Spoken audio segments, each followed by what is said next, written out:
நான் பேசுறதுக்குன்னே அவதாரம் எடுத்தவன். என் அண்ணன் கணபதி என்ன சொல்லும்போது சொன்னாங்க, அதிமுக ஆட்சியில் அவர் மேலே போடாத கேஸ் இல்லை, வராத வழக்கு இல்லை, போகாத ஜெயில் இல்லைன்னு. இதில் பெரிய அதிசயம், 75 வருஷம் திமுக ஆளுங்கட்சியாக இருக்கும்போது ஒரு பேச்சாளர் மேலே வழக்கு போட்டாங்கன்னா அதுவும் இந்த சிவாஜி கிருஷ்ணமூர்த்தியை தவிர யாரும் இல்லை. ஒரு 64 நாள் ஜெயிலு. இங்கே உட்காந்துக்கிறாங்கல்ல, தப்பாக நினைக்க மாட்டாங்கன்னு நினைக்கிறேன். ஒருத்தர் கூட வந்து பார்க்கல. சத்தியமாக எங்கள் அம்மா ஒருத்தர் கூட வந்து பார்க்கல. ஒரே ஒரு பொண்டாட்டி தான் எனக்கு. அதுக்கும் சரிங்க. ஒரே ஒரு பொண்டாட்டி, 2 பொண்ணு. இந்த 3 மூஞ்சை தவிர அந்த கம்பி கண்ணாண்ட இருந்து நான் ஒருத்தன் மூஞ்ச கூட பார்க்கல. ஏன்னா தலைவர் என்னை கட்சி விட்டு நீக்கிட்டார். நான் என்ன அறிவாலயத்தில் அரை கிரவுண்டு இடம் பட்டா போட்டுக்கணுன்னா, இல்லை ஊரு தாலி அறுத்தனா, இல்லை இன்னொருத்தன் பொண்டாட்டியை கூட்டின்னு ஓட்டனா? என் தலைவனை திட்டினா திருப்பி திட்டுவேன், இனிமே அரெஸ்ட் பண்ணாலும் திட்டுவேன். இதை சாவர வரைக்கும் செய்வான் இந்த சிவாஜி கிருஷ்ணமூர்த்தி. எனக்குன்னு எதனா அந்த கட்சியில் கேட்டிருக்கேண்ணா. அண்ணனை கிட்டத்தட்ட 91லேருந்து பார்க்குறேன். நான் போரூர் ராமச்சந்திரா ஹாஸ்பிட்டலில் நான் ஒரு டிபார்ட்மெண்ட் சூப்பர்வைசர். அவரை நான் நேராக போய் பக்கத்துலேருந்து பார்த்ததே இல்லை. அவர் உட்கார்ற இடம், நிற்கிற இடம், போகிற இடம், வர இடம், அவரோட உழைப்பு, என்ன பண்ணுறாரு, அவ்வளவும் கணபதி அண்ணன் நான் வாட்ச் பண்ணியிருக்கேன். இப்போ எம்எல்ஏ ஆகி கிட்டத்தட்ட 4 வருஷம் ஆக போகுது. ஒரே ஒரு ரெக்கமெண்டேஷனுக்கு வந்திருக்கேன். நான் சத்தியத்துக்கு கேளுங்க, 8 மாதம் கட்சியில் இல்லை, 2.5 மாதம் ஜெயிலில் இருந்தேன்.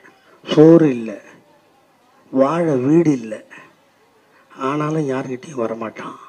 அதுதான் திராவிட இயக்கம். தந்தை பெரியாரும் பேரறிஞர் அண்ணாவும் ஐயா கலைஞரும் கற்றுத்தந்த பாடம், சுயமரியாதையை இழக்க தெரியாதவன்.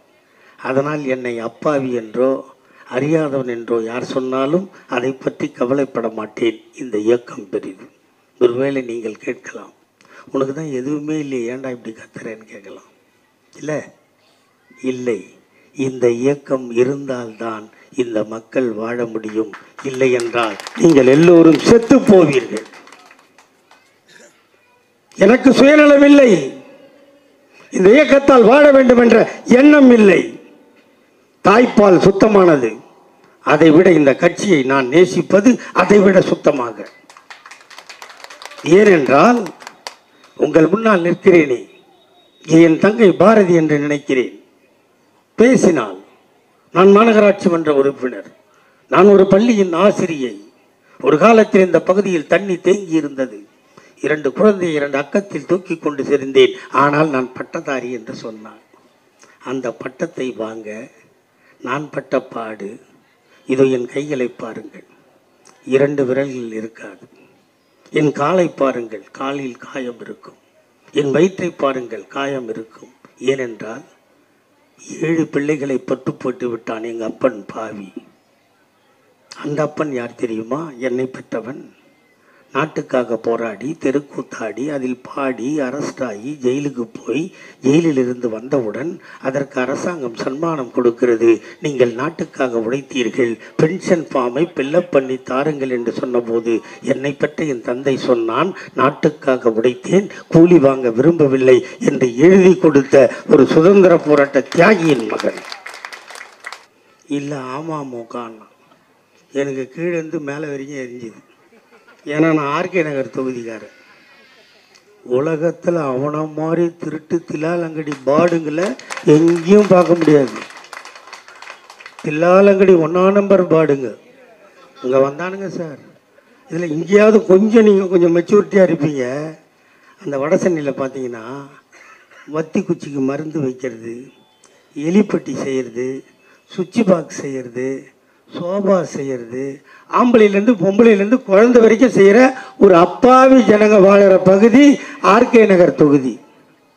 அங்கே வந்து இந்த கொக்கால ஓடி தினகரன் இருக்கானே, குக்கருக்காரன், வந்து என்ன பண்ணிட்டான், ஒரு 20 ருபீஸ் கொடுத்து, இந்த நோட்டை நாங்கள் நம்பர் எழுதி வச்சுருக்கிறோம், இதை பத்திரமா வச்சுருந்தீங்கன்னா அண்ணன் ஜெயிச்ச உடனே உங்களுக்கு 10,000 ரூபா வரும்னு போயிட்டான். ஏங்க டிசம்பர் மாதம் கொடுத்துட்டாங்க. பொங்கல் அன்னைக்கு நாங்கள் பை கொடுக்குறோம். பொங்கல் அன்னைக்கு அரிசி, வெல்லம், முந்திரி பருப்பு எல்லாம் கொடுத்தா பொம்பளைங்கெல்லாம் தூக்கி காத்தா அப்படி செவிட்டி கடாசிப்பட்டு அடியே அந்த 20 ரூபா இருக்குதா பாரு, அது 10,000, 20 இருக்குது பாரு, வச்சான் வாயில் எடுத்து. தேர்தலெலாம் முடிஞ்சிச்சு. தேர்தல் முடிஞ்சு வெறுத்து போயிட்டேன். இவ்வளோ ஜனங்களுக்கு செய்தி ஜனங்கள். நான் பிறந்த தொகுதி, 66 ஆண்டு காலம் அங்கே தான் வாழறேன். அங்கே போய் கட்சி தோத்துருச்சுன்ற வெறுப்பில் நான் மாமியார் வீட்டுக்கு போயிட்டேன். பொங்கல்லாம் கழிச்சு தான் வந்தேன். வந்தால் எப்பவும் நிற்கிற டீ கடை அங்கே போய் நின்னேன். உடனே அந்த குக்கருக்காரன் வந்தான். நான் தெளிவா ஆளை காணோம் பொங்கலுக்குன்னா. மாமியார் வீட்டுக்கு போயிட்டேன்டான்னா. தெரியுமா உனக்கு தொகுதி முழுக்க குக்கரில் தான் பொங்கல் வச்சாங்கன்னா. எனக்கு ஏறிக்கினே இருந்துச்சு. அதிமுககாரன் வந்தான். என்ன தான் குக்கரில் ஆக்கினாலும் இலையில தான் படைக்கணும் தெரியுமான்னா. ஏய், உங்களுக்கு கற்று குத்தவும் எங்கள் தாத்தன் கலைஞர், நீ இவ்வளோ சொன்னா நான் சொன்னேன் திருப்பி. அடே, குக்கரில் ஆக்கலாம், இலையில படைக்கலாம். படைக்கிறது எங்கள் தாத்தா சூரியனுக்கு தான் படைக்க முடியும், வேற எவனுக்கும் படைக்க முடியாதுன்னு சொன்னேன். அப்படிப்பட்டவன் இங்கே கவுன்சிலராக ஜெயிச்சிருக்கான. இங்கே பேசுறதுக்கு எனக்கு பயம்தான். நானும் பெருத்திடுங்க, ஞாபகம் வச்சுங்க. வீட்டுக்குள்ள ஓட்டு கேட்டீங்க, அந்த இடைத்தேர்தல் வந்ததில்லை, ஒரு மாவட்டத்துக்கு 4 பொண்ணை கூட்டு போயிட்டானுங்க ஓட்டு கேட்க வந்தவனுங்க. சார் ஏற்கனவே கல்யாணம் ஆகி 2 குழந்தை இருக்குது, கல்யாணம் ஆகலன்னு ஆர்கே நகர் பொண்ணை கூட்டு போய் வச்சு நான் சைடில் பார்த்துங்க. இந்த பீரியட் அவன் கவுன்சிலர் பதவி முடிகிற வரைக்கும் எந்த வீட்டுக்குள்ளேயும் சேர்த்துறாது. ஏன்னா அவனுக்கு பழக்கமே அப்படிதான். கணபதி அண்ணன் கூட சொன்னார், நாங்கள் செய்கிறதெல்லாம் நான் தான் செஞ்சேன், நாங்கள் செய்கிறதெல்லாம் நான் தான் செஞ்சேன்னு சொல்கிறான். ஆமாம், இந்த கோயம்பேடு பஸ் ஸ்டாண்ட் எவ்வளோ கஷ்டப்பட்டு கட்டணும், நம்ம தானங்க கட்டணும். யார் பேருக்குது அதில்? அவங்களுக்கு சொந்தமாக புள்ள வைக்க தெரியாது, அடுத்தவன் பெற்றா பேர் வச்சுட்டு போகிறது மட்டும்தான் தெரியும். நம்ம பாட்டுக்கு ஊரை சுற்றி 10 செருப்பு தேஞ்சி பொண்ணை பார்த்து நிஸ்தாம்பலம் பண்ணி ஐயரை கூப்பிட்டு ஊரை கூப்பிட்டு சாப்பாடு போட்டு எல்லாம் பண்ணி அப்புறம் ரூமுக்குள்ளே போய் முட்டியில் புண்ணாகி மாசமாக்கி சீமந்தம் பண்ணி ஆஸ்பத்திரியில் புள்ள பெற்றா இவன் இன்சில் வச்சுட்டு போயிடும். இந்த பழப்புக்கு, மானங்கட்ட பழப்புக்கு செத்துடலாம் இல்லை. திமுககாரன் வைக்கிற பிள்ளைக்கு இதை சென்ட்ரல் ரயில்வே ஸ்டேஷனு நல்லகாரன் தானே கட்டினான், அதுக்கு யார் பேர்? ஆனால் எங்கள் அண்ணன் தளபதி இதோ எங்கள் ஆட்சியில் 3.5 ஆண்டு காலத்தில் இதோ கட்டியிருக்கிறார் நூலகம், இதோ கட்டியிருக்கிறார் ஆஸ்பத்திரி, இதோ கட்டியிருக்கிறார் பேருந்து நிலையம். நாங்களே கட்டி எங்கள் தாத்தா டாக்டர் கலைஞரின் பெயரை வைத்திருக்கிறோம். இதுதான் திமுக திராவிட மாடல் ஆட்சி. இப்போ தாய்மாரெலாம் ரொம்ப நம்பு போன வட்டி மாதிரி ஆயிட்டாங்க இந்த பழியில். இல்லைம்மா, எப்பா நீங்கள் எடுங்கடா சாமி வேணாம் இல்லை, அந்த அம்மா அவங்கள பார்த்து பேசணும், கொஞ்சம் உட்காந்திங்கன்னா நல்லாயிருக்கும். நீங்கள் எப்படியும் என்னை பிட்டு படமாக தான் ஆக்க போகிறீங்க. இதெல்லாம் நான் கூடாத வந்த கம்பெனி. ஆமாம், நான் பேசுகிறேன்ல முக்காவர், அதை அப்படியே எடுத்து போடுறதில்ல, மொத்தமாக எடுத்து வச்சுக்கின்னு. எப்படி இந்த பழைய காலத்தில் டூரிங் டக்காலெலாம் பிட்டு படம் போடுவான், முக்கியமான கட்டம் வரும்போது நிறுத்திடுவான்.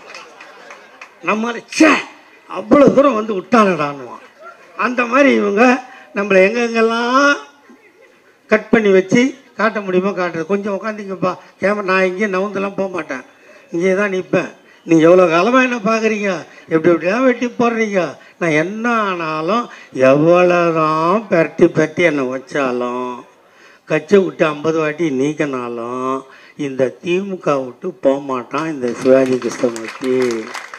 ஏன்னா எங்கே தொலைச்சமோ அங்கே தேடுறவன் தான் அறிவாளி. இங்கே 10 ரூபாயை போட்டு பக்கத்தில் தேடினா என்னை முட்டாளுன்னு சொல்லுவான். அந்த உரிமையோடு இந்த இயக்கத்தில் இருப்பவன் நான்.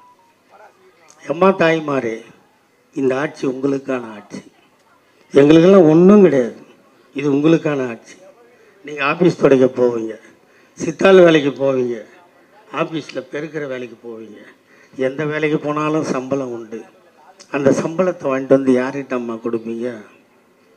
கேட்குறேன் உங்களை தான். வெறும் நான் மட்டுமா பேசுறது?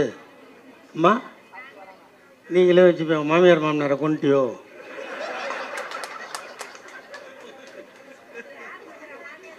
புருஷன் யார்? அவரை நீங்கள் வச்சு மெயின்டைன் பண்ணுறீங்களா? குடும்பத்தை மெயின்டைன் பண்ணுறது நீங்கன்னு எனக்கு தெரியும். என் வீட்டையும் பின்ன நானே ஒரு நாடோடி, நான் ஒரு நாடோடிமா. இப்போ போவேனா எல்லாத்தையும் அவுட்டு கடை தூங்கும். ஒரு ஃபோன் வந்துச்சுன்னா எடுத்து ஒரு 2 பையை வச்சுன்னு பையை எடுத்து நேராக ஊருக்கு போயிடுவேன். என்னை என் பொண்டாட்டி தான் மெயின்டைன்ஸ் பண்ணுறான். அதில் எனக்கு மாற்று கருத்தே கிடையாது. அப்படி ஒரு சம்சாரம் அமைஞ்சதுக்கு என் பொண்டாட்டி மாதிரி எல்லார் வீட்லேயும், உங்கள் வீட்டில் போலீஸ் வந்து கதவு தட்டுமா, சம்மன் வருமா, ராத்திரியில் ஓட்டை பிரிச்சுட்டு உள்ளே இறங்குவானா, என் வீட்டில் எல்லாம் இறங்குவான். ஆனால் என் பொண்டாட்டி என்னை ஒரு நாள் கூட சீன்னு சொன்னதில்லை. 38 வருஷமாக என்கிட்ட குடும்பம் நடத்துகிறான். அவளுக்குன்னு நான் சொந்தமாக வீடு கட்டி கொடுக்கல. எங்கள் அப்பா கொடுத்த 320 ஸ்கொயர் ஃபீட்டு வீடு, அது போன மாதம் ஆகஸ்ட் மாதம் 24ஆம் தேதி நானும் என் பொண்டாட்டியும் 2 பொண்ணையும் கட்டி கொடுத்துட்டு படுத்துட்ருக்குறோம். நான் திமுகவுக்கு இன்னும் கொஞ்ச நாள் பேசணுன்றதுக்கோசம் மேலே சீலிங் இடிஞ்சு விழுந்ததில்ல, அது நான் பட்டுங்கிற இடத்த விட்டு 4 அடி தள்ளி விழுந்தது. அது எங்கள் தாத்தா கலைஞரால். அப்படி பண்ண பொண்டாட்டி அவனும் கிடைக்க மாட்டான். சத்தியமாக சொல்கிறேன். இந்த மேடையில் ஏதோ மேடைக்காக சொல்லலை. 2 பொண்ணை அருமையாக பெற்று படிக்க வச்சு அவளுக்கு தந்ததெல்லாம் சோகம்தான் தந்தேன். இருந்தாலும் நீங்கள் ஆஃபீஸ் போகிறீங்க, சம்பளம் வாங்குறீங்க, எங்கேயோ ஒருத்தர் வைப்பீங்க, புருஷன்கிட்ட கொடுக்கணும், மாமனார்கிட்ட கொடுக்கணும், மாமியார்கிட்ட கொடுக்கணும். கொடுத்துட்டு அடுத்த நாள் வேலைக்கு போகணுமா இல்லையா? போகலாம். புடவை ஃப்ளிட்டு வச்சு கட்டலாம், தலையை வாரி ரப்பர் பேண்டு போடலாம், ஹேண்ட்பேக் மாட்டலாம், செருப்பு போட்டுக்கலாம்.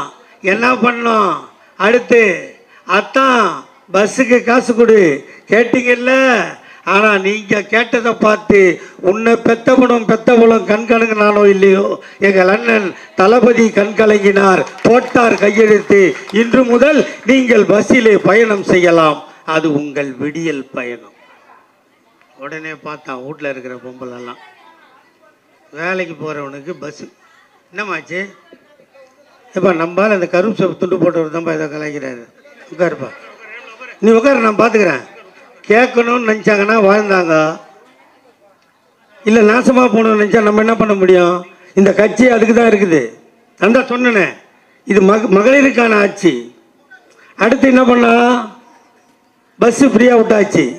உடனே வீட்டில் இருக்கிற லேடிஸ்லாம் கேட்டாங்க, எப்போ நான் வேலைக்கு போகல, நான் கொஞ்சம் கலராக இருப்பேன், என் புருஷன் சந்தேக பிராணி, வேலைக்கு அனுப்ப மாட்டான், எனக்கு என்ன தருவேன்னு கேட்டாங்க. உடனே சொன்னார் அண்ணன் தளபதி, நீங்கள் வீட்டில் இருந்தால், உங்களுக்கு ரேஷன் கார்டு இருந்தால் உங்களுக்கும் மாதம் 1000 தருவான், உங்களை பெறாத தளபதி அவர்கள் என்று சொன்னார். வேலைக்கு போகிறவங்களுக்கு கொடுத்தாச்சு பஸ்ஸு, வீட்டில் இருக்கிறவங்களுக்கு 1000 ரூபா கொடுத்தாச்சு. அடுத்து அவங்க பெத்த பசங்க கேட்டுச்சு, எங்கள் அம்மா எங்கள் ஆயா கையேந்தக்கூடாதுன்னு அவங்களுக்கு பஸ்ஸு கொடுத்தேன், மாதம் 1000 கொடுத்தேன், நான் படிக்கிறேன், ஸ்டேஷனரி வாங்கணும், ஜெராக்ஸ் எடுக்கணும், நான் போய் கையேந்துறனே தாத்தா, உனக்கு காது கேட்கலையான்னு அந்த பசங்க கேட்டுச்சு. உன் தாத்தாவாக இந்த தளபதி இருப்பான். நீ 6 முதல் 12 வரை அரசு பள்ளியில் படித்திருந்தால் உன் தாத்தா உனக்கு மாதம் 1000 தருவான், அது உங்கள் புதுமை பெண் திட்டம். உடனே பையன்லாம் கேட்டான், யோ இது என்னையா நியாயம்? ஒரு அப்பன் ஒரு ஆத்தா, என் தங்கச்சி அந்த வயிற்றில் தான் பிறந்தேன், நானும் அந்த வயிற்றில் தான் பிறந்தேன், என் தங்கச்சிக்கு 1000 ரூபாய் எனக்கு இல்லையான்னு கேட்டான். உனக்கும் நான் தருகிறேன், அந்த பணம் 1000 ரூபாய், அது தமிழ் புதல்வன் திட்டம். படிக்க வச்சாச்சு, காலேஜ் போயிட்டான், படிச்சுட்டான், அவனுக்கு வேலை கொடுக்கணும். வேலை கொடுத்தா எந்த கம்பெனியும் வான்னு உள்ளே வச்சுப்பானா? எக்ஸ்பீரியன்ஸ் இருக்கான்னு கேட்பான். எக்ஸ்பீரியன்ஸ் வேணும்னா எங்கே போகணும்? கம்ப்யூட்டர் சென்டருக்கு போகணும், ஜாவா படிக்கணும், டேலி படிக்கணும், எம்எஸ் ஆஃபீஸ் படிக்கணும், அப்போ தான் வேலை கொடுப்பான். அப்போ அதுக்கு பணம் வேணும் இல்லை? அதையும் பார்த்தார் தளபதி. நீங்கள் எங்கும் போக வேண்டாம், நான் முதல்வன் என்ற திட்டத்தின் மூலம் உங்களுக்கு பயிற்சியும் கொடுப்பான். இந்த பயிற்சியும் கொடுத்தாச்சு, வேலைக்கு ஆள் தயாராகிட்டான். போன 10 வருஷத்தில் நக்கி நாசமாக்கி கல்லா பொட்டியை நக்கிட்டு போயிட்டான் பல்லு பழனிசாமி. கம்பெனி இல்லை, சம்பளம் கொடுக்க காசு இல்லை. என்ன பண்ணோம்? 71 வயசில் உலகம் பூரா சுற்றி எல்லா தொழில் முதலீட்டாளர்களையும் பார்த்து, ஐயா என் நாட்டில் என் தமிழ் மக்கள் படித்தவர்கள் பட்டம் பெற்றவர்கள் இருக்கிறார்கள், நீங்கள் வந்து அங்கே தொழில் தொடங்கினால் அவர்களுக்கும் சுகமாக இருக்கும், உங்களுக்கு தேவையான சலுகைகளை தருவான் இந்த ஸ்டாலின் என்று சொல்லி கம்பெனியெல்லாம் தந்தாச்சு. இப்போ தான் அடிக்கல் நாட்டிகிட்டு இருக்கிறோம். இது செஞ்சு கொடுத்தோம் நாங்கள். இவங்க அப்பா இருந்தார்ல, எல்லாம் சொல்கிறான்ல வாரிசு அரசியல்னு. நேற்று கலைஞர், இன்று ஸ்டாலின், நாளைக்கு உதயநிதியா? ஏண்டா இருக்குது பிறக்குது, இல்லைன்னா போங்க மாசு அண்ணங்கிட்ட சொல்லி ஆஸ்பத்திரியில் சேர்த்து விட்றேன், கருத்தரிப்பு மையம் பண்ணிக்கங்க. பிறக்குது, அதான் சொன்னேன். இது தலைமுறை தலைமுறையாக இப்படி செய்கின்ற மகனுக்கு தந்தையாக இருந்து எங்கள் தலைவன் டாக்டர் கலைஞர் செய்தார். என் தாயே தமிழே, ஆணையோ பெண்ணையோ பெற்றுவிட்டால் அதற்கு திருமணம் நடக்க வேண்டுமா? நீ கண்ணீர் சிந்தாதே, உன் தாத்தா நான் இருக்கிறேன் பா. திருமண உதவி திட்டம் 30,000 ரூபாய். திருமணம் நடக்கட்டும். திருமணம் நடந்ததா? அந்த இளம் ஜோடி ஆக்கி சாப்பிட அரிசி இல்லையா? கவலைப்படாதே தாத்தா நான் இருக்கிறேன் பா. 1 ரூபாய்க்கு 1 கிலோ அரிசி தருகிறேன், ஆக்கி சாப்பிடு.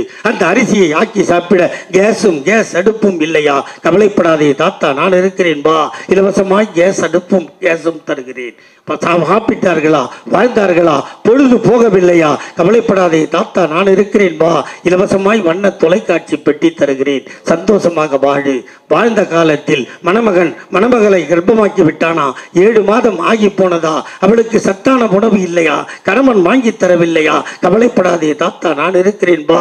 மாதம் 1000 வீதம் 3 மாதம் தருகிறேன். சத்தாக சாப்பிட்டு முத்தாக பெத்து போடு.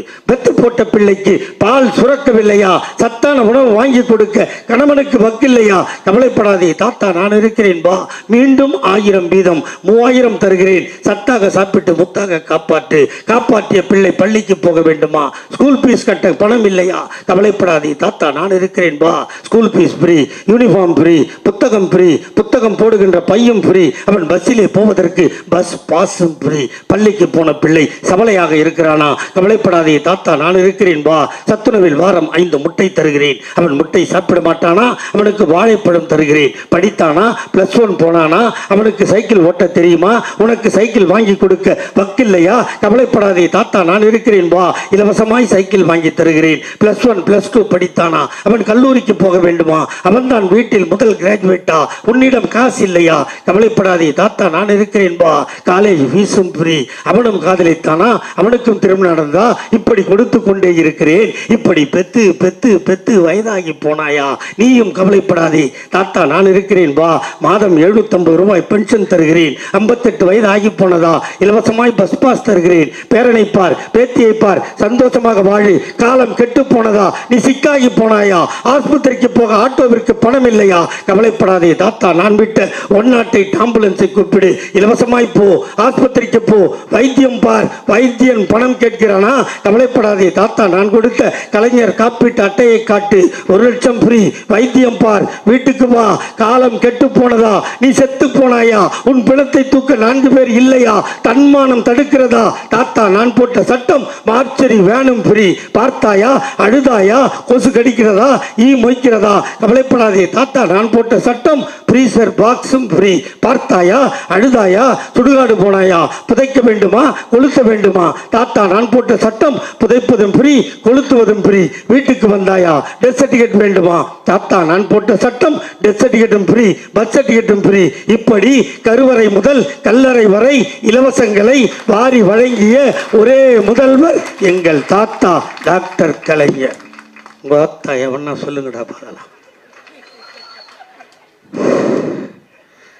சொல்லுங்கடா பார்க்கலாம். சொல்றானா இன்னைக்கு கச்சாடா வச்சு நடத்துறீங்க, கச்சா வச்சு நடத்துறீங்க. பிஜேபின்னு ஒரு கட்சி, நாங்கள் ஸ்கூல் கட்டணும், டீச்சருக்கு சம்பளம் கொடுக்கணும், கொடுக்க மாட்டேன். ஒரே ஒரு ஆஸ்பத்திரி சொன்னான், மதுரையில் எய்ம்ஸ் ஆஸ்பத்திரி, அதை கட்டி கொடுக்கல. அங்கே ஒரே ஒரு கல் வச்சுருந்தான், அதை எங்கள் சின்னவர் போய் தூக்கிட்டு வந்துட்டார். மக்களை ஒழி நிர்வாணமாக நிற்கிறீங்களே, உங்களை நிர்வாணமாக ஆக்கிட்டார் இல்லைடா. அவரை போய் சொல்கிறீங்க. இப்போ தாத்தாவையும் சொல்லிட்டேன், எங்கள் அப்பனையும் சொல்லிட்டேன். எங்கள் சின்னவர் எல்லோரும் இங்கே பேசும்போது சொன்னாங்க, கொரோனாவில் தான் இளைஞரணி செயலராகி கொரோனாவில் தான் அவர் வேலை செயல்பட ஆரம்பித்தாருன்னு. இல்லை, அவன் தந்தைக்கும் தாய்க்கும் திருமணம் நடந்தது. 3ஆம் மாதத்தில் 1 மாதம் கருவுற்றால் அவனை பெற்ற தாய். இங்கே இருக்கிற என் தாய்மாரை கேட்குறேன், நல்லா வாழ்ந்த குடும்பத்தில் ஒரு பொண்ணை எதுக்குமா கட்டி கொடுக்குறோம்? பையன் நல்லா வச்சுன்னு வாழ்வான் தானே கட்டி கொடுக்குறோம். கட்டி கொடுத்து கருவான 1 மாதத்தில் மாப்பிள்ளை ஜெயிலுக்கு போயிட்டு அந்த பொண்ணு வீட்டுக்காரன் என்ன சொல்லுவான்? கேட்குறவங்கள தான். ஒரு பொண்ணை கட்டி கொடுக்குறம்மா, கட்டி கொடுத்தா அவன் மாதம் ஆகிட்டா, அந்த திரும்பிக்கிறாங்க இந்த அம்மா. நான் உன் புள்ள மாதிரிம்மா. நான்லாம் உங்களை நம்பி தான்மா வாழறேன். இவ்வளோ தைரியமாக பேசிட்டு நான் போகிறேனே வரேனே எங்கள் ஆத்தா உங்களை நம்பி தான். என்னெல்லாம் போலீஸ் பிடிக்க வரேன்ல போன 10 வருஷம் அதிமுக ஆட்சியில் நான் போலீஸ் பிடிக்க வரோம். எங்கள் ஆத்தாளுங்களை பார்த்தா போலீஸ் அப்படியே ரிவேர்ஸில் ஓடும், உள்ளே சேர்க்க மாட்டாங்க. ஏன்னா அவங்களுக்கு தேவையானது எல்லாம் பண்ணுறேன். அப்படி நம்ம ஒரு பொண்ணை கட்டி கொடுக்குறோம்மா, அந்த பொண்ணு மாதமாகிடுச்சு. மாதமான ஒரே மாதத்தில் அந்த பையன் ஜெயிலுக்கு போயிட்டா அந்த பொண்ணை கொடுத்த வீட்டில் என்ன சொல்லுவாங்க? இந்த சனியை என்னைக்கு கருவில் உருவாச்சோ பழா போன கருவை கழிச்சிடுமா. சொல்லுவீங்களா சொல்ல மாட்டீங்களாம்மா? சொல்லுவீங்களா சொல்ல மாட்டேன். ஆமான்னு இல்லைன்னு சொல்லுவேன்ல. அந்த அவமானத்தை கருவில் சுமந்தவன் என் அண்ணன் உதயநிதி ஸ்டாலின். அவள் கருவுற்றாள், கணவன் சிறைக்கு போய்விட்டான். இப்போ கஸ்தூரி போயிட்டு வந்த ஜெயில் இல்லை அது. ஓராண்டு காலம் மாலையில் விளக்கு எரியாது, ஷிப்ட் முறையில் அடிப்பார்கள். அதிலும் கலைஞரின் மகன் என்று சொன்னவுடன் அதிகமாக அடிப்பார்கள். ஒருவேளை சிட்டி பாபுவும் பாலகிருஷ்ணனும் செத்து போகாமல் இருந்திருந்தால் அன்றே எங்கள் அண்ணன் தளபதி இல்லை. அவள் கருவுற்றாள். அவளுக்கு 5ஆம் மாதம் அரும்படம் வைக்கவில்லை. அவளுக்கு 7ஆம் மாதம் ஜடை தைக்கவில்லை. 9ஆம் மாதம் சீமந்தம் நடக்கவில்லை. ஆஸ்பத்திரிக்கு போகின்ற போது, காதலியே, என் மனைவியே, உன் கணவன் நான் இருக்கிறேன், சுகப்பிரசவம் நடக்கும், பக்கத்தில் நான் இருப்பேன், எது நடந்தாலும் உன்னை காப்பாற்றுவேன் என்று சொல்வதற்கு காதல் கணவன் பக்கத்தில் இல்லை. அவளே போனால், அவளே பெற்றால், அவளே வீட்டுக்கு அழைத்து வந்தால், அவளே பாலூட்டினாள், அவளே சீராட்டினாள், குளிப்பாட்டினாள், ஆடை போட்டால், ஆடை போட்ட குழந்தையை எடுத்துக்கொண்டு சென்னை மத்திய சிறைச்சாலைக்கு போனால், கம்பிக்கு இடையிலே காட்டினாள் எங்கள் அன்னை துர்கா. பார்த்தார் எங்கள் அண்ணன் தளபதி, காட்டிய குழந்தை உதயநிதி. வாரிசாடா இது? போய் பாரு. வாரிசு எவனா சொல்லு. உங்களுக்கு இப்படி எவனா ஒருத்தரை காட்டுறா? இங்கே கூட என்ன சொன்னார், அவங்க ஃபேனு மிக்ஸி கிரைண்டர் கொடுத்தாங்களே, என்ன ஆச்சு? நான் ஏற்கனவே எரியிற நெருப்பு, அவர் எண்ணெயை ஊற்றிட்டு போய் உட்காந்துக்கினார். அங்கே டிவி கொடுத்தோம்ல 2006 to 11, அந்த டிவி ஆன் பண்ணால் என்ன வரும்? டிவி ஆன் பண்ணுவீங்களம்மா, அதில் என்னம்மா வந்துச்சு? முதல்ல பட்டுன்னு ஒரு பட்டனை அமுக்கணும், ஒன்று ஒரு கோபுர சின்னம் வருமா? அதான் வரும். கலைஞர் தாத்தா படம் வரும். ஏன்? கலைஞர் தாத்தா படம் தானே போடணும், நாங்கள் தானே கொடுத்தோம். அவர் புத்திசாலிடா, அறிவாளிடா. அவருக்கு தெரியும், நீ வாங்குகின்ற சோப்புக்கும் சீப்புக்கும் சாந்துக்கும் கண்மைக்கும் ஸ்டிப்பர் பொட்டுக்கும் ரப்பர் பேண்டுக்கும் நீ கொடுக்கின்ற வரிப்பணத்தில் சிறுவ சேர்த்து வைத்து அதில் வாங்கிய டிவி உனக்கு தருகிறேன். அதனால் அரசு சின்னமான ஸ்ரீவல்லிபுத்தூர் ஆண்டாளம்மா கோயில் கோபுரத்தை போட்டோம். கேஸ் அடுப்பு கொடுத்தோமா? அதுலேயே தானே இருக்கும். ஆனால் ஜெயலலிதா என்ன கொடுத்தது? மிக்சி, ஃபேனு, கிரைண்டர் இல்லையா? 3 கொடுத்தது. நாங்கள் கொடுத்தது 2006. எனக்கு கொடுத்தாங்க. இந்த ஊர்லேருந்து யார் ஒன்றா நாளைக்கு வா. இன்ன வரைக்கும் நான் செய்தி பார்க்குறதுக்கு அந்த டிவியை தவிர வேறு டிவி என் வீட்டில் இல்லை. இன்ன வரைக்கும் ஓடுது. செலவு வச்சா 100 ரூபா, அதிக செலவு வச்சா 300 ரூபா. இதுக்கு மேலே அந்த டிவிக்கு நான் செலவு பண்ணதே இல்லை. ஆனால் நாங்கள் கொடுத்ததெல்லாம் அரசு சின்னம் கொடுத்தோமா? அது ஏன்னா உங்கள் போனோம். அவங்க கொடுத்ததெல்லாம் என்ன பண்ணானுங்க? போட்டானுங்க. போட்டதில் தப்பு இல்லை, முதலமைச்சர். ஆனால் என்ன பண்ணேன், நானும் சும்மா இல்லாத அந்த ஃபேன் டிவி அந்த 3 கொடுத்தா இல்லை சார், கிரைண்டரை கொண்டாந்து கீழே வச்சேன், அது பாட்டு உட்காந்துக்குச்சு கம்முன்னு. மிக்சி வச்சேன், நின்றுடுச்சு. ஃபேனை வச்சேன் இல்லை, அப்படியே கவுந்துக்குது. மறுபடியும் தூக்கிட்டே நட்டு போட்டு டைட் பண்ணேன், மறுபடியும் கவுந்துக்குச்சு. ஒரு அதிமுககாரனை கூப்பிட்டேன், டேய் உங்கள் பார்த்தா 3 கொடுத்தா, என்னையா என்ன ஜெயிலுக்கு அனுப்பாத ஓய மாட்டேங்க போல்த. அவங்க அம்மா தானே, அதை அப்படி தானே சொல்லணும். ஓத்தா டிவி குத்தா, ஃபேன் குத்தா, மிக்சி குத்தா, கிரைண்டர் குத்தா, 2ம் கம்பன் நிற்கிது, 1 மட்டும் கவுந்துக்குதுன்னு. அவன் சொன்னான், முன்னாடி எங்கள் ஆத்தா தொங்குறா பாரு, அதான் அது கவுந்துக்குதுன்னு. இப்படி அங்கே பண்ணுறது. அந்த ஆட்சி ஒரு அடாவடி ஆட்சி, ஆணவ ஆட்சிங்க. எடப்பாடி பழனிசாமி கூட இருந்தான். இப்போ பாருங்கள், பல்ல வச்சுன்னு பேசுகிறான் பாருங்களேன். அறுத்து போட்டால் 12 ஊர் சாப்பிட்லாம் போகுது. 100 கிலோ அரிசி மூட்டை மாதிரி இருக்கிறான். எங்கால உடம்பு பார்த்தீங்களா? ஏன் அளவு கூட இல்லைங்க. கொஞ்சோண்டு செதை, கொஞ்சோண்டு எலும்பு, கொஞ்சோண்டு ரத்தம். இதுதான் தளபதி. ஒரு 65 கிலோ இருப்பார். இந்த உடம்பை வச்சுக்கிட்டு கொரோனா வந்துச்சு இல்லை, கொரோனா வந்தால் என்ன சொன்னான், உலகம் பூரா சொன்னான், வீட்டிலிரு, விழித்திரு, தனித்திரு. இது அமெரிக்காவும் சொன்னான், ஜப்பானும் சொன்னான், பிரான்ஸும் சொன்னான். நம்ம நரேந்திர மோடி மாமா சேவிங்காரன் வந்து ட்ரிம் பண்ணால் கொரோனா வந்துடும்னு 2 அடி தாடி வளர்த்தார். நீங்கள் பார்த்தீங்க இல்லையா? ஆனால் உலகத்தில் ஒரே ஒருவன் சொன்னான், ஒன்றிணைவோம் வா என்று அறிவித்த ஒரே தலைவன் என் தலைவன் அண்ணன் தளபதி. அறிவிச்சதோட விட்டாரா? ஒரு நம்பரை கொடுத்து இந்த நம்பரில் கூப்பிட்டீங்கன்னா உங்களுக்கு தேவையானதை கிடைக்கும். செஞ்சோமா? இப்படி உங்களுக்கு பொருட்களை எல்லாம் வீட்டில் கொண்டு வந்து சேர்த்தோமே, அதனால் நாங்கள் இழந்தது தென்சென்னை மாவட்டத்தில் அன்பழகன் என்ற சட்டமன்ற உறுப்பினர் உயிரை கொடுத்து உங்களை காத்தோம். செத்து போனோமா இல்லையா? அப்ப எங்களை கொடுத்து உங்களை காப்பாற்றுவோம். இங்க பேசின எல்லாரும் வேற. மறந்து விடாதீர்கள், 2026 உதயசூரியன். நான் எந்த ஊரில் போனாலும் எலெக்ஷன் நேரத்தில் கூட சரி, எவன்ட்டியும் காலில் ஊகிறேன், மாலையாக ஊகிறேன், மடியேந்திரன், பிச்சை கேட்குறேன், திமுக ஓட்டு பண்ண கேட்கவே மாட்டேன். உனக்கு நான் 5 வருஷம் 10 வருஷம் உழைக்கிறேன், என் ஆயிலேயே உனக்கு தானமாக கொடுக்குறேன், நாங்கள் போராடுறோம். எனக்கு நீ ஒரு நாள் அந்த பட்டனை போய் கீன்னு அமுக்கிறது தானே உன் வேலை. அதை செய்ய முடியாதுல்ல, போ. இப்போ எங்கள் அண்ணன் தளபதியை உலகத்தில் எங்கே போனாலும் கலைஞர் தாத்தா புள்ளன்னு தெரியுமா தெரியாதா? எங்கள் அண்ணன் உதயநிதி சொல்லவே வேணாம், நடிகர், உலகமே தெரிஞ்சவர், தெரியுமா இல்லையா? அப்புறம் என்னத்துக்கு உழைக்கிறோம்? நீங்கள் நல்லா இருக்கணும்னு நாங்கள் உழைக்கிறோம். அப்போ எங்களுக்கு நீ பண்ண வேண்டியது என்ன? முன்னாடியாவது பீச கையில் சீட்டு, சோத்து கையில் மை வச்சு ஒரு குத்தணும் இல்லை? இப்போ அப்படி இல்லை, பட்னு தான் கீன்னு ஒரு சவுண்டு வந்துச்சா, உதயசூரியன் லைட் எரிஞ்சுதா, இதை பார்க்கணும். இதை கூட பண்ண மாட்டேன்னு சொன்னால் அப்புறம் நீங்கள் இருந்தான்னா இல்லைன்னா என்ன? நீ வாழணும்னா அந்த அமுக்கு வாழை கட்டினா வேற இதெல்லாம் அமுக்கிட்டு போ, நீ நாசமா போ. இப்போ நான் படிக்கலை, என் பொண்ணு படிச்சுதா, என் பேர பசங்க படிக்குதா, அது மாதிரி நீ படிக்கல, உங்க ஒப்பம் படிக்கல, உங்க ஆயா தாத்தா படிக்கல, நீங்க ஜாக்கெட்டு போட விடல.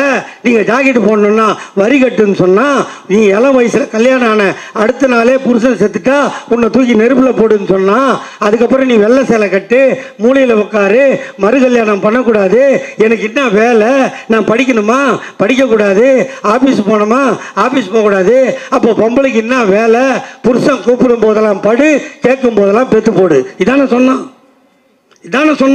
இதானே நீங்க செஞ்சிருந்தீங்க. நாங்க வந்துதான், தந்தை பெரியார் வந்துதான், நீ புள்ள பக்கிற மிஷின் இல்லை, நீ படி, நீ வேலைக்கு போ. புருஷன் செத்துட்டானா நீ செத்தா அவன் மறுகல்யாணம் பண்றான் இல்ல, அவன் செத்தா நீ மறுகல்யாணம் பண்ணு, அதுக்கு நான் பணம் கொடுக்குறேன், நீ படி, நீ வேலைக்கு போ, நான் வேலை வாங்கி தரேன். இவ்வளவும் சொல்லி இதை பாரு, சேர் போட்டு இப்போ உட்காந்துருக்காங்கல்ல எங்கள் ஆத்தாலாம். ஒரு காலத்தில் இப்படி உட்கார முடியுமா? எங்கள் ஆயா தாத்தா படம், உங்கள் ஆயா தாத்தா படம் வீட்டில் இருக்குதா? போய் பாரு. தாத்தாலாம் அந்த இரும்பு சேரில் மடக்கிற சேரு, அதில் கால் மேலே கால் போட்டுப்பான். இவன்மோ அவன் வாங்கின மாதிரி காலை போட்டுக்கின்னு, பட்டை அங்கஸ்தரம் போட்டுக்கின்னு, இந்த கையில் 2 மோந்திரம், இந்த கையில் 2 மோந்திரம் போட்டுக்கின்னு அப்படி உட்காந்துப்பான். அந்த ஆயா ஓரமாக அந்த பின்னாடியில் கம்பி அதை பிடிச்சிக்கின்னு தான் நிற்கும். ஏண்டா அது உட்காந்து பக்கத்தில் எத்தவன் சுத்தோட குறைஞ்சி போயிடும். இப்போ பார்த்தியா நம்மளால எப்படி எடுக்க வச்சுக்கிறோம் படத்தை? பொம்பளைய சேரில் உட்கார வச்சு தோலுக்கு பின்னாடி வந்து இப்படி கட்டிக்கின்னு இப்படி நிற்கிறான். இவன் தலையை மட்டும் தெரியும், பொம்பளை முழுசாக தெரிவா. இதை உருவாக்கண்டு திராவிட மாடல் திமுக அரசுடா. தைரியமாக கேட்குறோம், செஞ்சு கொடுத்தோமா இல்லையா உங்களுக்கு? இவ்வளவு நாங்கள் செய்வோம், நீங்கள் செய்கிறது ஒரு அமுக்கு தானே. அமுக்கு 10 வருஷம் சொன்னாங்களே, 10 வருஷம் இங்கே ஒரு திருடன் மந்திரியாக இருந்திருக்கிறான். இப்போ ஒரு திருடன் இங்கே வந்துட்டான் கவுன்சிலரா. இந்த 5 வருஷம் அண்ணாதான் போதா? இப்படி அதிமுக ஆண்ட அத்தனை ஆண்டுகளும் உங்களின் வீழ்ச்சி காலம், திமுக ஆண்ட காலம் அத்தனையும் உங்கள் எழுச்சி காலம். திமுக தோற்காமல் இருந்திருந்தால், ஐயா கலைஞரே 6வது முறையாக முதலமைச்சராக வந்திருந்தால் இந்த மதுரவாயல் பறக்கும் மேம்பாலம் இந்நேரம் முடிந்திருக்குமா இல்லையா? ஒரு பாலம் சொல்லு. டி நகர் மேம்பாலம் கட்டினோம் திறந்தோம், பாடி மேம்பாலம் கட்டினோம் திறந்தோம், கோயம்பேடு மேம்பாலம் கட்டினோம் திறந்தோம், கிண்டி மேம்பாலம் கட்டினோம் திறந்தோம். ஒரே ஒரு சப்வே கட்டியிருப்பீங்களாடா, சப்வேக்கு பிறந்தவனுங்களே. ஒரு சப்வே இவ்வளவும் கட்டுறோம், இவ்வளவும் உடைக்கிறோம், யாரால முடியும்? இப்போ சொன்னார் பார்த்தியா, சுதந்திரம் அடைந்து 75 ஆண்டு காலத்தில் எவனாலும் வாங்கி கொடுக்காத பட்டாவை திமுக எம்எல்ஏ கணபதி தான் வாங்கி தரணும். என்ன சொல்லுவோம்? நன்றி உள்ளவனும், நன்றி உள்ள ஜீவன் நாயின்னு தானே சொல்லுவோம். அந்த நாயை விடவும் நம்ம நன்றி கெட்டவங்களா போயிட்டோம். ஒரு புற போட்ட நாய் வாழாட்டதில்லை. உனக்கு வாழ்வு கொடுத்து உன்னை வாழ வச்சு, நீ அழுதால் நீ அழுது, நீ சிரித்தால் சிரித்து, நீ வாழ்ந்தால் வாழ்ந்து, உன்னை வாழ வைக்க எங்கள் உயிரை கொடுத்து நாங்கள் உழைப்போம். ஒரு ஓட்டுக்கு நீ போய் காலில் வரேன்னு சொல்லுவ. எனக்கு வெக்கமா இருக்குது. What nonsense your docking. தேவையில்லை. எதுக்கு போகணும்? வயிற்றுச்சல்ல பேசுகிறேன், நடிப்புக்கு பேச தெரியாது எனக்கு. நான் கையில் காகிதம் வைத்துக் கொண்டிருக்கிறேனா பாருங்கள். இந்த நோட்டீஸை தவிர என்கிட்ட ஒன்றும் இருக்காது.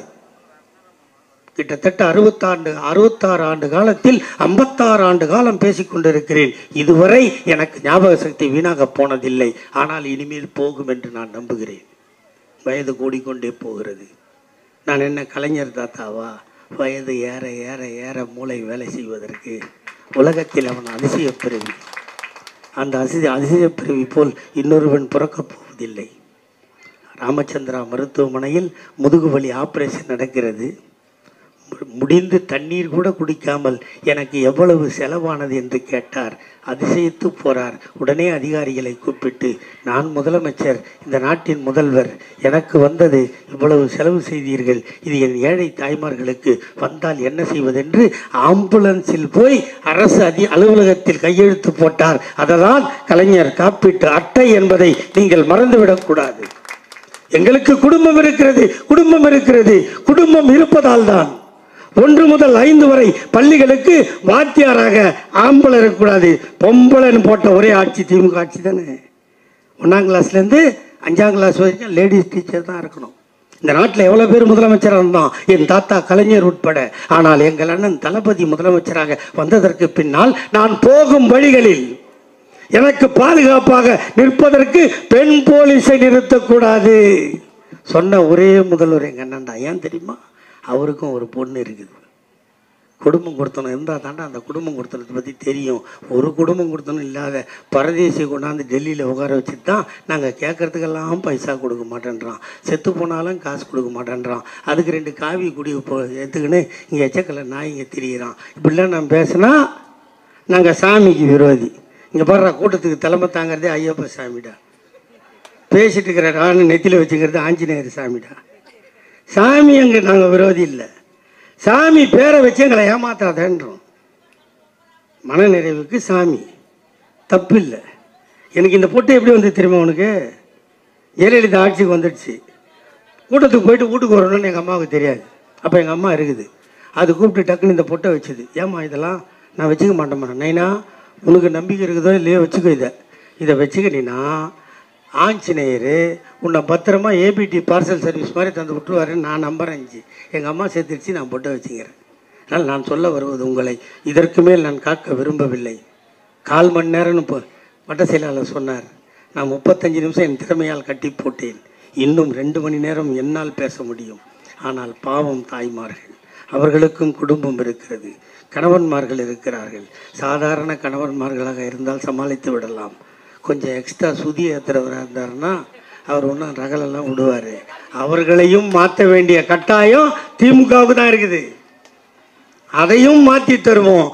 இந்த ஆட்சி பெண்களுக்கான ஆட்சி. அதுக்கே நாங்கள் செய்த திட்டங்கள் சாட்சி. ஆகவே நீங்கள் துணை நிற்க வேண்டும். உங்களையும் உங்கள் குடும்பத்தையும் உங்கள் சந்ததியையும் காப்பாற்றுவதற்கு திமுகவை விட்டால் நாதி இல்லை. ஆகவே யார் ஆள வேண்டும், யார் ஆளக்கூடாது என்பதை நீங்களே முடிவு செய்யுங்கள். Choice is yours. வாய்ப்புக்கு நன்றி. வெல்க தமிழ். வணக்கம்.